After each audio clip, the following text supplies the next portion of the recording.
Ali sa nagapanguna nga mga balita lokal pagkatapos gid lamang sini.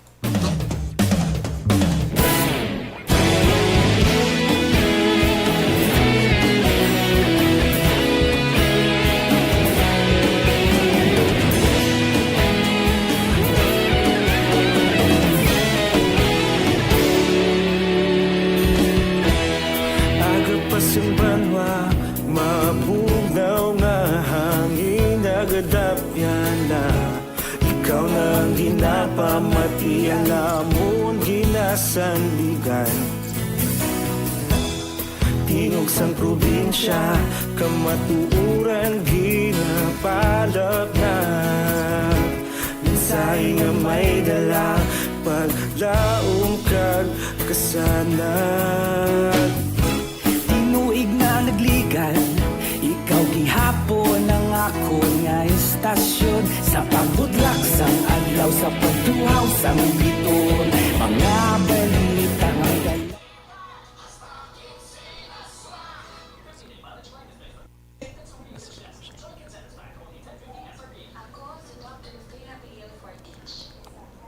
Salamat mga gabi sa tatanan nga mga ka-aksyon. Welcome sa lawat sa Aksyon Balita Evening Edition. Good evening lang sa aton nga mga Facebook Live viewers. Good evening kay Sir Alex Montesa nga naga-monitor na sa aton nga pagpangalagad karon nga aga kay Ma'am Homa Lumena. Good evening once again kay Sir Alex Montesa and Sir Bia Jonathan. Maayong gabi and the rest mga ka-aksyon from Sir Alex Montesa. Aksyon dyan, good eve. Bakula upod sa imo nga programa. Wow! Ano may mga pamanok-manok ka pa sira? Mahilig ka man sa bulang. Ma'am Marilu Kahili, good evening Aksyon. John Monitor always from Barangay 1A, Banwasang Manapla. It's been too long, no? Wala naman kita kakadto sa area sang Manapla. The last time na nagpamanapla kami, I could still remember ato ang may ara kami sang gin-cover nga isa ka aksidente. Dugay naman gali, no? Nga nakapamanapla kami.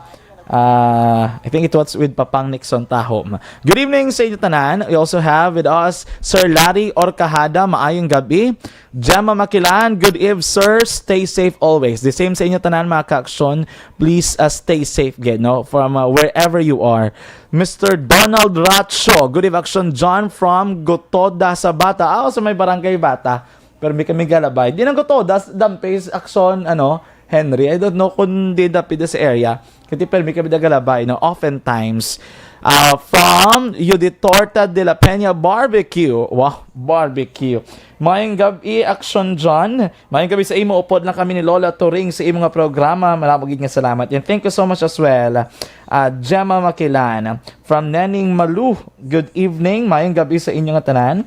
Sa aton nga mga tagpalamati. Now nga nag-monitor by Facebook Live. Keep on sharing, keep on liking our official Facebook page. Update last time, we are halfway through or 1,000 or beyond 1,000 likes na lang. No, basta mabuligan nyo kami para ma-reach natin ang 500,000 likes sa official Facebook page sang Aksyon Radyo Bacolod. You could also keep on sharing man mga ka-aksyon our FB post, no, ang amon nga mga ginapang post dira kay para at least miyara kamo sang ideya kung ano magkakatabo sa palibot sang syudad sang Bacolod and ibang pagid nga mga balita kag informasyon mga ka-aksyon. No? So pila man na naguro ka mga you could keep on sharing, liking our post. From Rossini Borla Upao, watching from Taguig City, Manila. Wow.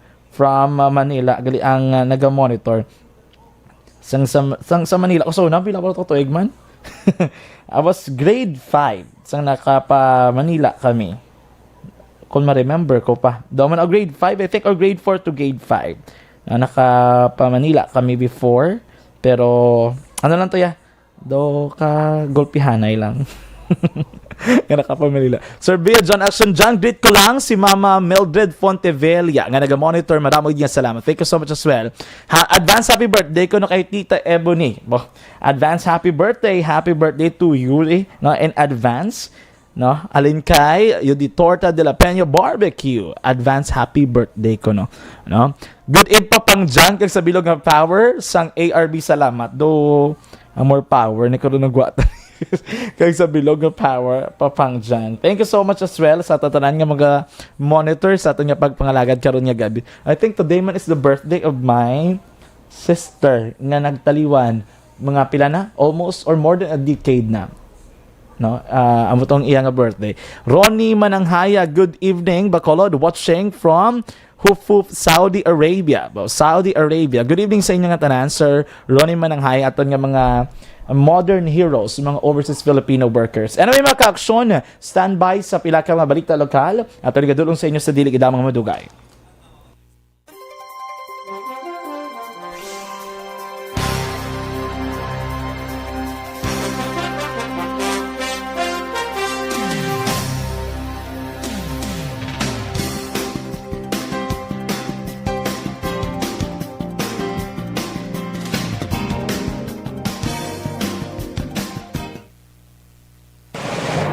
Una sa balita, una sa aksyon, Aksyon Radio.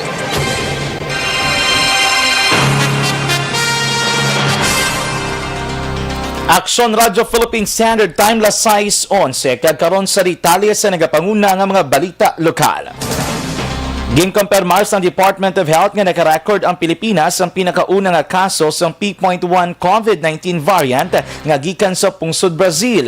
Ang nagpositibo nga persona sa P.1 isa ka returning overseas Filipino nga halin sa pungsod Brazil. Ining persona man nga nagpositibo sa among nga variant sa COVID-19 ang gikan sa Western Visayas. Ang dugang impormasyon sa sining nga kaso ang padayon pa nga ginaimbestigaran sang mga otoridad. Sa dugang nga balita lokal, nagdangat na sa 4 ka ospital sa probinsya sang Negros Occidental ang nakabaton sang mga bakuna umpisa sadtong Biyernes, Marso 12, 2021.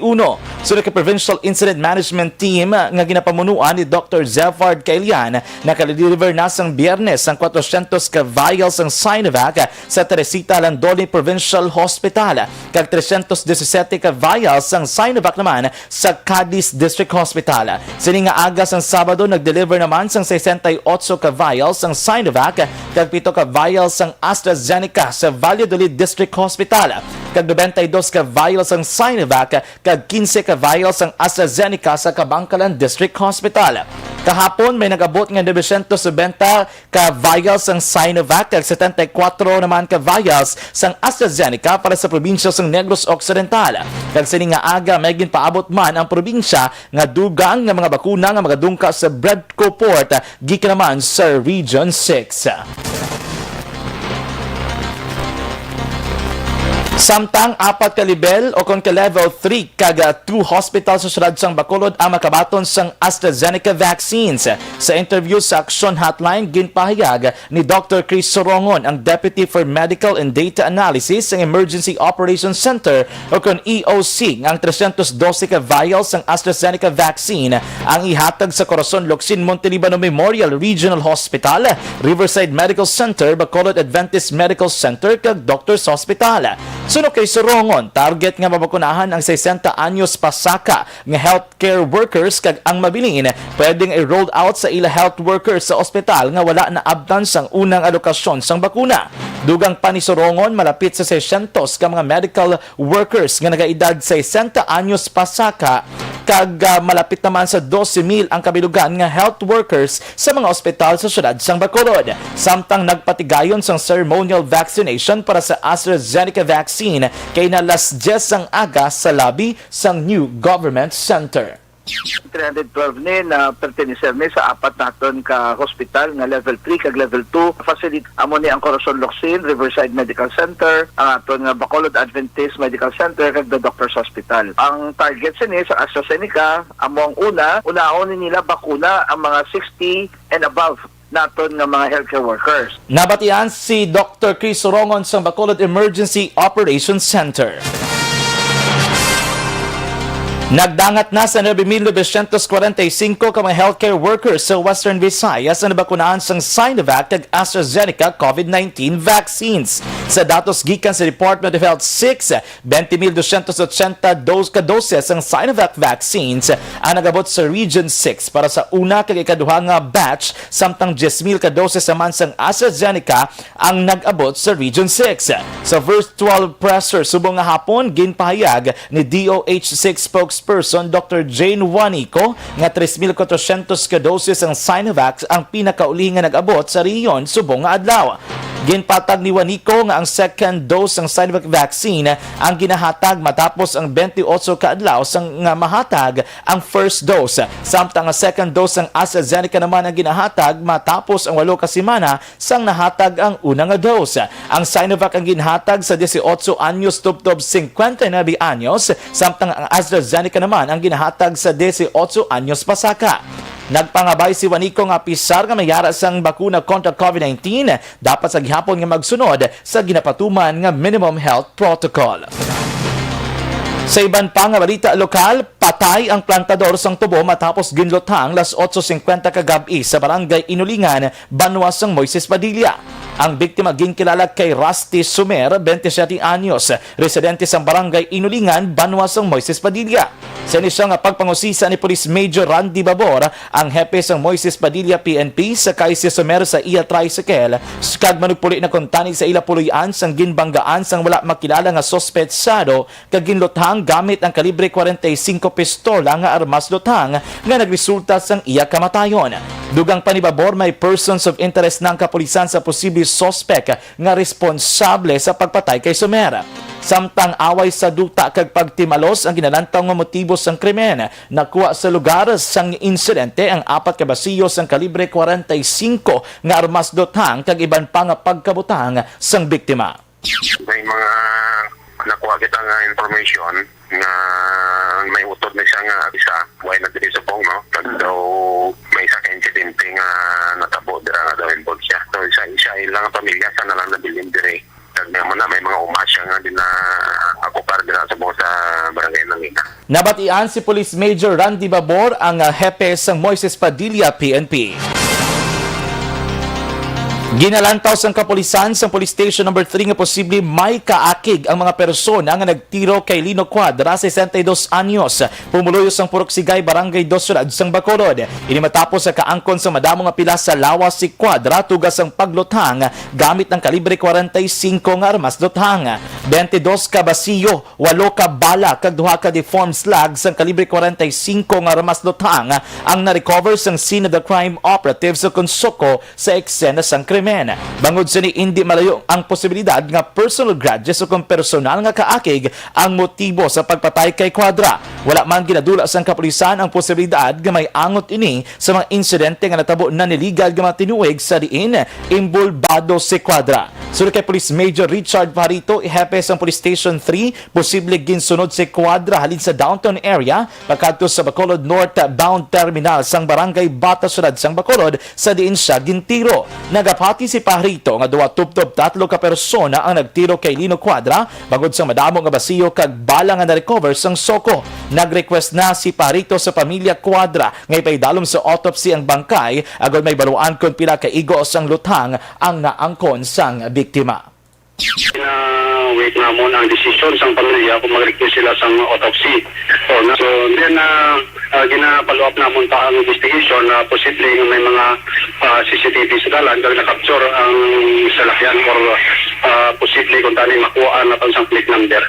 Nakakamap kami sa initial na motive siguro si personal judge. Nabatian si Police Major Richard Parito ang station commander sang Police Station No. 3. Nagapabilin nga isa kahangkat kag pagtilaw sa kapulisan na nagakatabo nga kaso sang pagpatay sa syudad sang Bacolod. Ini ang reaksyon ni Bacolod City Vice Mayor Elcid Familiaran angot sa panibago nga kaso sang pagpatay sa diin ginkilalang biktima nga si Lino Cuadra. Sa interview sa Aksyon Hotline, ginpahayag sang BC Alkalde nga nagadulot sang kakugmat sa komunidad ang nagakatabo sa karon, rason nga dapat masulbar ini sa madali nga panahon kag matagan sa hustisya ang pamilya sa mga ginpangluthang. Pagpahayag ni familyaran kung masolusyonan ang krimen, makilala ang sospetsado kag mapasakaan sang kaso, makahatag man ini sang kalinungan sa mata sang biktima sang pagpangluthang. Dugang pa ni familyaran tubtob hindi matagan sang hustisya, magapabilin sa unahuna sang publiko ang kakulba kag kabalaka sa ilang nga kabuhi. Sa pinakaulihing nga balita lokal, dakop ang duha ka mga lalaki sa drug bypass operation sa Purok Kagaykay, Barangay 2, Syudad sang Bacolod, Subong nga hapon Sabado. Ginkilala ang subject sa operasyon nga si Lester Villanas, legal ang edad, taga-syudad sang Talisay, apang nagapuyo sa karon sa Purok Kagaykay, Barangay 2, Syudad sang Bacolod. Sunod kay Police Lieutenant Andy Ofalia, ang officer in charge ng Police Station No. 2, si Villanas ang isa ka anti-drug surrendery kang makabi nga high-value target. Dugang pa ni Ofalia, nadakpan man si Rene Idrasyal, residente man sa Purok Kagaykay, Barangay 2, Syudad sang Bacolod, matapos makuwaan sang ginasuspetsuhan shabu. Kapin 31,000 pesos ka balor sang illegal nga droga ang nakuha sa operasyon. Gain panginwala ni Villanas nga iya ang mga shabu nga nakuha sang operatiba kag ginaligan nga ginhaboy gid lamang sa iya sang ginkilala kay alias Raven. Preso ang duha ka man nagkadakpan sa custodial facility sang Police Station No. 2 para sa nagakaigo nga disposisyon. Una sa balita, una sa aksyon, Aksyon Radio. Aksyon Radio Philippine Standard Time na size 21 sa mga balita nasyonal.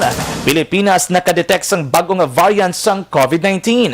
Resolusyon nga nagaduso kay Presidente Duterte nga magpabili Vice Presidente hindi lehitimo. Ang detalye sa nagapanguna ng mga balita nasyonal pagkatapos gidamang sini. Bakit kailangang magpabakuna? Bakit nga ba vaccination? Ang pandemyang ito ay Yes, hello what? Good evening mga ka-aksyon. Mayong gabi sa inyo tanan. Lakip na sa aton ng mga Facebook Live viewers. Balikan naton be. Ang aton yung mga tagpalamat idari. Good evening kay Sir Noel Amar. Sir Noel, good evening. I think ari Sir Noel Amar sa Aksyon Radio Fans Club, no? Rochelle Torbella, maayong gabi. Good evening sa inyo nga tanan, sa itong mga nag-monitor pinaagi sa Facebook Live.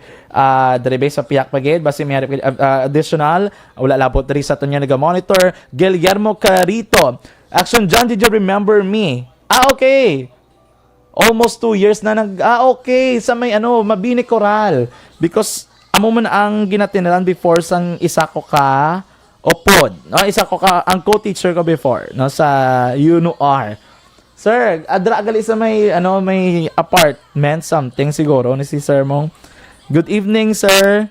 Hopefully ara ka lang sa maayo nga kayong tangan. Good evening kay Kit Martin de Paula nga nagbisita na naman sa lungga sang ni Miss Rowena Maider. Wala gyud nagpabalo. No, sharing and likes Dancer John. Thank you so much, Sir Noel Amar, for sharing and for keeping for your support, no, to Aksyon Radio Bacolod. Thank you so much, no. Hopefully iban pagid, no. Christine Menyes Villalobos. Good evening, Aksyon John. Mayang gabi man, Ma'am Christine. Guillermo sa liwat nga bugos nga Prado sa Barangay Gibong Pontevedra. Sa pagpanguna ni Guillermo Gimo Clarito sa pamilya Katige Prado, Trinidad, Nabor, Mogar, Rojo, Sumaldi, Clarito, upod sa imong hinulaman nga programa Monitor from Barangay 30 Mabini Coral. Yes. Lang temporarily lang, no? Kaya sa patrol kita yung na-assign. Alex Armontesa. Lol ko, no? Good evening, Aksyon John Diaz, and to all listeners of Aksyon Radio Bacolod. From Aquarius Maldita ako. Good evening. Tough fan si Ma'am Aquarius Maldita ako. Bakol ako dyan. Upod kami dari sa imo. Wow, Sir Gigmo. Idol Team Aksyon dyan. Kataksing, thank you so much, Sir Bia Jonathan, for the commendation. No? Aksyon dyan, si Lola Mangkot, si Ati Soyon, kama ko na sa Facebook. First time ka nakita ni Lola. Before, no, during my quarantine period, kami kisagabulos kun aga sa Aksyon Balita Morning Edition previously, pero lately medyo sako na kita kay may may other job kita, no. Thank you so much again sa commend for the commendation, pag-commend Ma'am Yuditorta de la Peña Barbique. Good evening, Aksyon John, from Jean Oiseser, no, one of the top fan as well, or top fans. Sir Alex Fuentes. Sir Alex Fuentes. Good evening, Sir Alex Fuentes. How are you there? Kamusta? Who else? Sana all. Caitlyn Nang naman, no? Sana all na naman ko, no? Shout out the bay. Wala man din si Kit nag-comment. Shout out the bay. Good evening, Reno Habagat Bentinghanan. Bahala ka na, Kit din, ha? Jen, oy, sir. Nelin Greenin, good evening po, good evening. Tagpila. Tagpila na bakal mo sa blazer mo, sir? Do sa ano ko na siya bakal? Sa ER thing. Wala ka pala sa price. Sige, yakid. Tamya ko ang friend ko si Vanessa Mayo dara sa Minnesota, America. Yes, good evening, Ma'am Vanessa Mayo. I remember, grabe si Ma'am ka-active during newscast every morning. Yung Gabi Inday Blasa, good evening, Father London, watching your news all the time here in UK. But I'm from Bacolod. God bless you all and keep it up. Vicky Celis. Yes, good evening, Ma'am Vicky. Do hope keep safe dara sa may London. Good evening, Aksyon John, watching live here in Barangay Robles, La Castellana. More power, God bless you. Felinora Oliveros. Lapit naman gali, no? Tagala Castellana si ma'am. Caitlyn Nang, tiwag na regalo, halinsinyo. Ay, kayo matag sa mo niya sa regalo, ya. Caitlyn. Good evening, Aksyon John. From Amor Malayang. Na, yan, di ba? ER, hindi ko everything o kung ER. Abang ipauso mo kali, ha? Good evening, Aksyon John. Always monitor from MV Melody Fair in Latvia, Ventspils. Latvia. Country in Europe, ma'am, no? Riding Yuri Omega. I think daw pungsod, isa ka pungsod sa may Europe area. No? Ang Latvia. May mga, ano na sila tanan? European country man siya. Pero, di ba?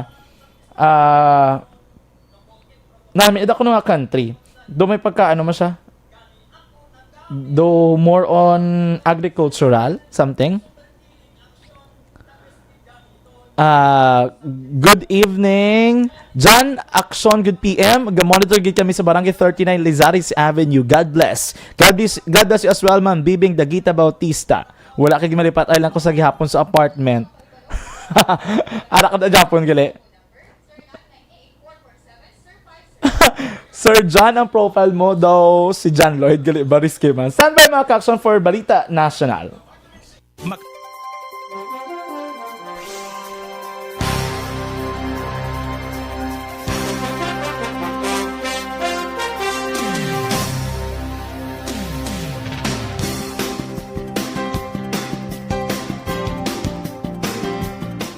Una sa balita, una sa aksyon, Aksyon Radio.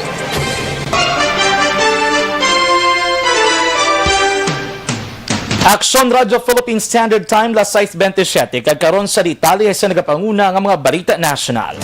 Ginkumpirmar sa Department of Health nga nagalin sa pungsod Pilipinas ang persona nga nagpositibo sa panibag-o nga variant sang COVID-19 nga nidetect sa pungsod Japan. Sa statement sang DOH ginpahayag nga ini nga variant ang kalakip sa B1128 lineage kung sa diin kalakip man ang P.1 variant nga gikan naman sa pungsod Brazil.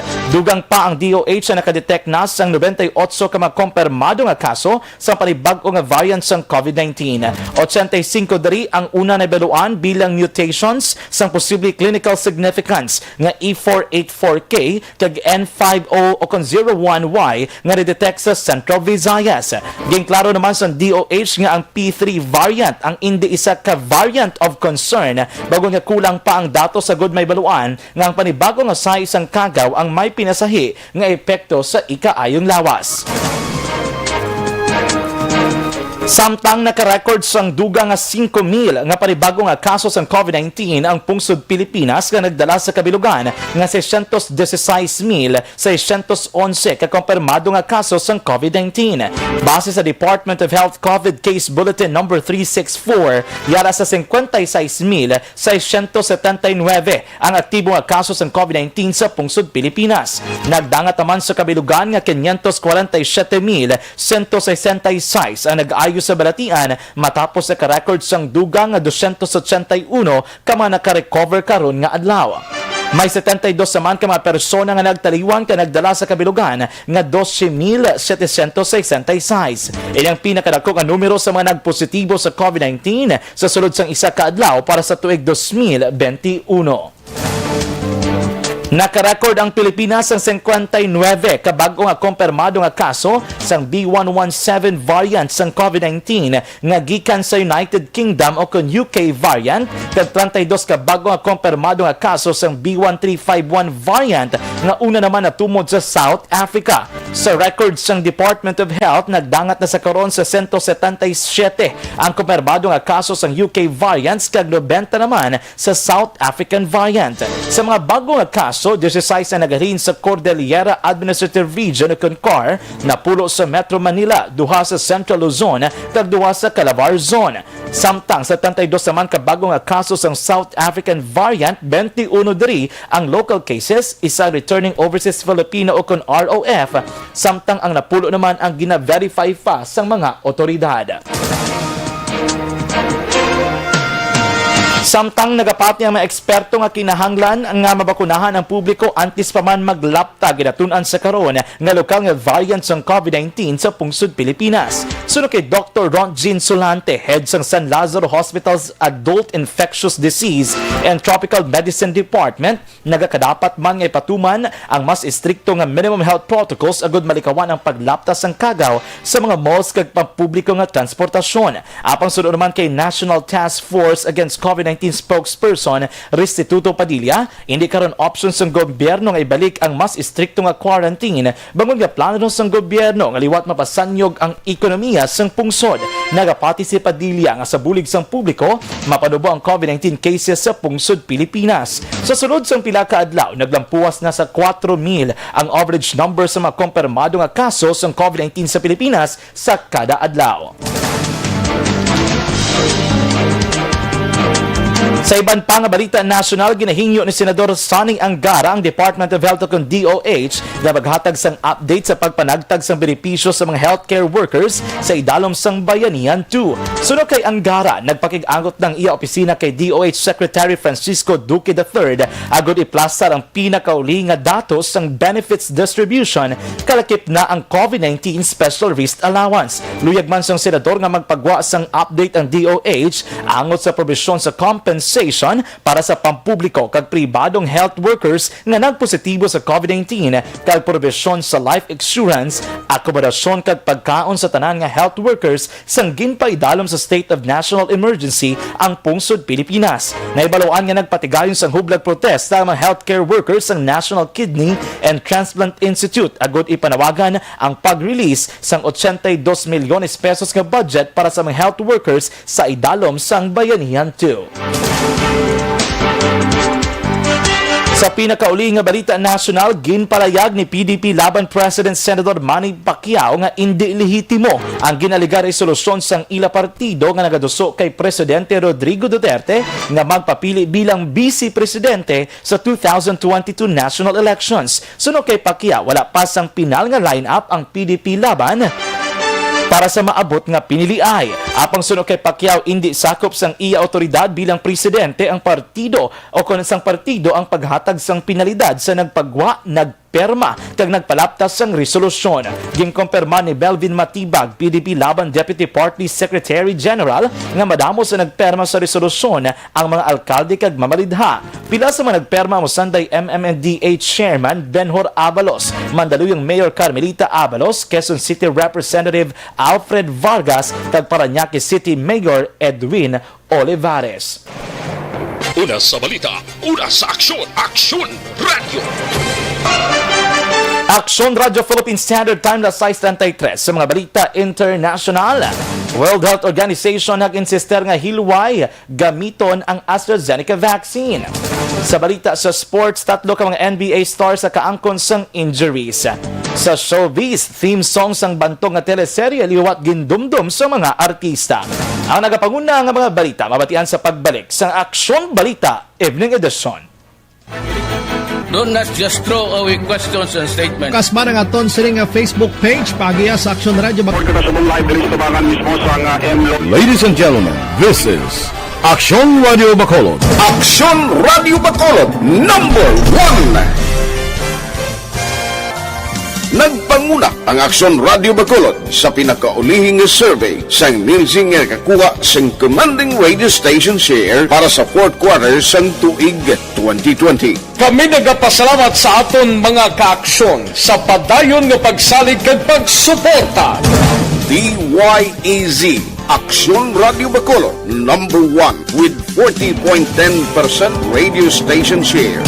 Number 2, Bombo Radio, 38.70%. Number 3, RMN Bacolod, 14.50%. Aksyon Radio Bacolod, number 1. During this crisis, the result of the survey proves that Aksyon Radio Bacolod serves the public best and will continue to give you the best broadcasting activities. Madamo nga salamat mga kaaksyon for making us number 1. Aksyon Radio Bacolod, number 1. Do not just throw away questions and statements. Kasma ng aton sining Facebook page. Una sa balita, una sa aksyon, Aksyon Radio. Aksyon Radio Philippine Standard Time las 6:35 sa balita sa luwas ng pungsod Pilipinas.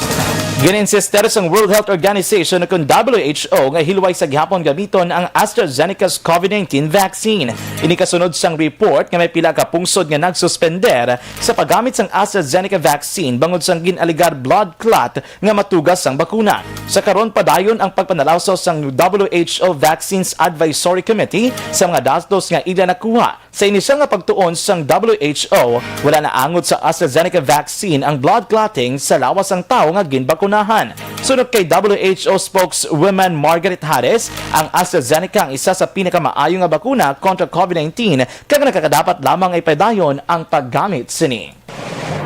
Una sa balita, una sa aksyon, Aksyon Radio.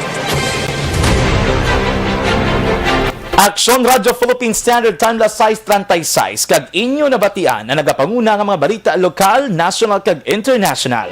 Diri sa Aksyon Balita Evening Edition karon nga adlaw Sabado, Marso 13, 2021. Standby na sa masunod nga programa Aksyon Firing Line upod kay Aksyon Brian Morden. Sa liwat ako inyo tagbalita, Aksyon John Diaz. Una sa bato na sa Aksyon sa Bacolod, Aksyon Radio.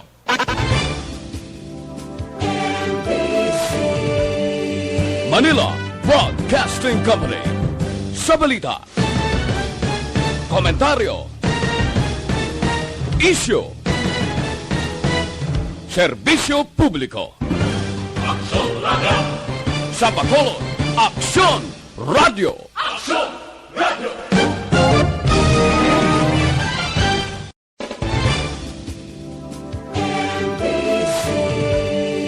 Manila Broadcasting Company. Sa balita,